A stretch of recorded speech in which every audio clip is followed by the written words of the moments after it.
अभिव्यक्ति के बीच में ना बोले, मैं बोल लूं उसके बाद बोलिएगा। मैं तो सिर्फ वो मैं बोल लूं अमीश भाई, इनको जरा सहिष्णु होने बोलिए।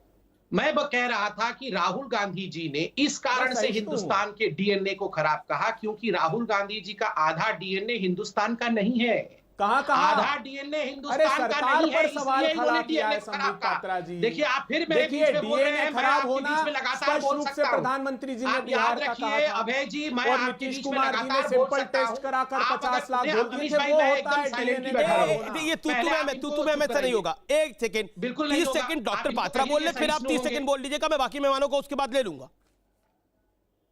इसमें इतना हुआ वो करने की आवश्यकता नहीं है। एक मैं बड़ी खबर दे दूं व्यूअर्स के लिए, एक बड़ी खबर मैं दे देता हूं। कांग्रेस के एक वरिष्ठ नेता की बहुत बड़ी टिप्पणी आई है राहुल गांधी को लेकर। मैं अपने व्यूअर्स को बता देता हूं। हुसैन दलवाई कांग्रेस के मेंबर ऑफ पार्लियामेंट रहे हैं, कांग्रेस के महाराष्ट्र के बड़े नेता हैं। उन्होंने बोला हां इंटॉलरेंस है इस देश के अंदर। हुसैन दलवाई का बड़ा बयान दिल्ली दंगों पर हुसैन दलवाई ने बोला है एक तरफा कार्रवाई कर रही है तो राहुल गांधी क्या गलत कह रहे हैं। दलवाई ने ताहिर हुसैन का बचाव कर दिया है इनडायरेक्टली। दंगे भड़काने वाले अभी भी सुरक्षित है ये बोला है हुसैन दलवाई ने। इस समय की बड़ी स्टेटमेंट है ये। जिन्होंने कुछ नहीं किया वो जेल में है ये कहा है हुसैन दलवाई ने। वो बाइट सुनिए क्या बोले हैं हुसैन दलवाई। इस समय की बड़ी खबर। आपके यहाँ लिंचिंग हर दिन होता है, हिंसा हमारे इधर ज़्यादा बढ़ गई है। ये सरकार सबसे जब से आई हिंसा करने वालों को मदद करती है और जिनके ऊपर हिंसा होती है उनको ही अंदर करती है। जैसा कि यहाँ फसाद हुआ, दिल्ली में फसाद हुआ, जिन्होंने फसाद में कुछ भाग नहीं लिया था, सीएए के बारे में जिन्होंने आंदोलन किए, बड़ी शांतिपूर्ण आंदोलन थे, उनको ही अंदर करने का काम किया। और जिन्होंने भड़काने का काम किया, वो फसाद होने के लिए जो वातावरण तैयार किया गया वो सारे बाहर है। संबित पात्रा, जब उनसे राहुल गांधी ने जो इंटॉलरेंस पे सवाल कराया, लोकतंत्र खतरे पे सवाल कराया, उस पर उनसे रिएक्शन मांगा गया तो ये रिएक्शन था उनका। देखिए ये तो बड़ी बात नहीं है। ये वही राहुल गांधी है जिनकी पार्टी ने और जिनकी माताश्री ने भगवा आतंकवाद शब्द कहा है। और आज ताहिर हुसैन को बचाने के लिए, सफूरा जरगर को बचाने के लिए, जिन लोगों के कारण दंगे हुए हैं उनको बचाने के लिए राहुल गांधी अमेरिका में गुहार कर रहे हैं। अमेरिका में जाके कह रहे हैं कि इंडिया बेकार हो चुका है, इंडिया का डीएनए खराब हो। ये बीच में इनकी सहिष्णुता ठीक करिए, इनकी सहिष्णुता लेवल बहुत खराब है। इनकी सहिष्णुता लेवल, पहले इनको सहिष्णुता मीटर चेक करिए, पहले एक सहिष्णुता मीटर रखिए, पहले इनका चेक करिए। इनका पूरा खराब हो चुका है, दिखते हैं आपको। बिल्कुल तनिक भी सहिष्णुता नहीं। सहिष्णु दिखते हैं। अमीश भाई मैं इंतजार करूंगा, पहले इनको ठीक कर दीजिए जरा सहिष्णुता इनका, फिर मैं बोलूंगा। ऐसे क्यों असहिष्णु हो जाते हैं भैया आप बीच में? आपका तो डीएनए ठीक है, आपका तो इटली का है, आप क्यों परेशान हो रहे हैं? नहीं आपका इटली वाला है, आप परेशान मत होइए, मुझे बोलने दीजिए। परेशान तो आप खराब हो गया है ना। हाँ परेशान आप हैं संबित पात्रा जी। देश परेशान आपकी वजह से है। आपने पूरे देश को परेशान करके रखा है। ठीक है भैया, मुझे बोलने दिया जाए, देश के उद्योगों को, देश के समाज के अंतिम पंक्ति में खड़े हुए। मैं ऐसे बीच में चिल्ला नहीं सकता हूँ, मैं बिल्कुल बीच में चिल्ला नहीं सकता।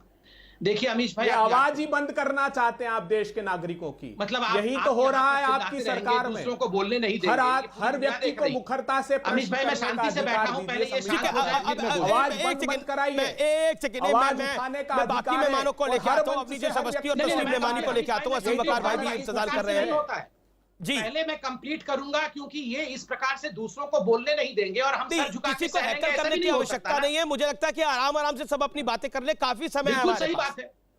अभी डिबेट के शुरू में 15 मिनट भी नहीं हुए हैं, काफी समय है। अभी हमारे पास 25, 30, 35 मिनट पड़े हुए हैं। कर लूं, उसके बाद आराम से सभी लोग बोलेंगे, मैं किसी के बीच में नहीं। Complete yourself in 30 second, 30 second time given. Sambit, देखिए मैं कहता हूं ये राहुल गांधी हर चीज पे सर्जिकल स्ट्राइक में पाकिस्तान का बचाव, 26/11 में ये आरएसएस की साजिश, उसमें पाकिस्तान का बचाव, आज ताहिर हुसैन का बचाव, सफूरा जरगर का बचाव, भारत के डीएनए को सड़ा गला बताना जाके अमेरिका में। ये राहुल गांधी क्या चीज है?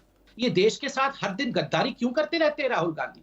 राहुल गांधी आप लॉन्च नहीं हो सकते हैं, कोशिश कितना भी कर लीजिए, और ये देश से गद्दारी करना बंद करिए, जाके अंग्रेजों के पैरों में गिड़गिड़ाना बंद करिए। हाँ ठीक है, आपका आधा डीएनए अंग्रेजों का है, मगर जाके अंग्रेजों के पैरों में चाटुकारिता करते हुए गिड़गिड़ाना बंद करिए राहुल गांधी। हम ये देश ये नहीं सहेगा, ये नहीं, बिल्कुल अंग्रेजों के पैर में नेहरू जाके एडविना माउंटबेटन जाके एडविना माउंटबेटन के पैर में बैठे थे, राहुल गांधी जाके निकोलस बर्न्स के पैर में बैठे हुए हैं। राहुल गांधी याद आएगा, सुन लो कांग्रेस वालों, नेहरू जाके एडविना माउंटबेटन के पैर में बैठते थे, जब राहुल गांधी जाके निकोलस बर्न्स के पैर में बैठ गए। दिखाने के लिए अंग्रेजों के पैर में बैठना आप लोगों का काम है। राहुल गांधी की क्यों बैठते हो अंग्रेजों के पैर में जाके, क्यों बैठते हो अंग्रेजों के पैर में जाके? अरे क्यों बैठते हो को संभाला नहीं जाता और एमएलए की खरीद फरोख्त में लगे हो।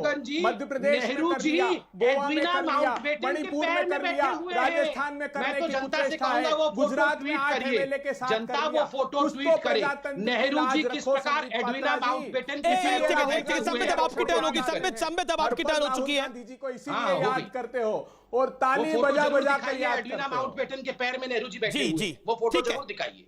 Okay okay Sambit, you made your point. Okay अब आप रिएक्ट करिए। अच्छा, ये हम रिएक्ट भी करेंगे, हमारे बीच में भी बोलेंगे, फिर रिएक्ट भी करेंगे। एक सेकंड, 20 सेकंड मैंने आपको दिया। अबे दुबे जी, आप अपनी 20 सेकंड में बात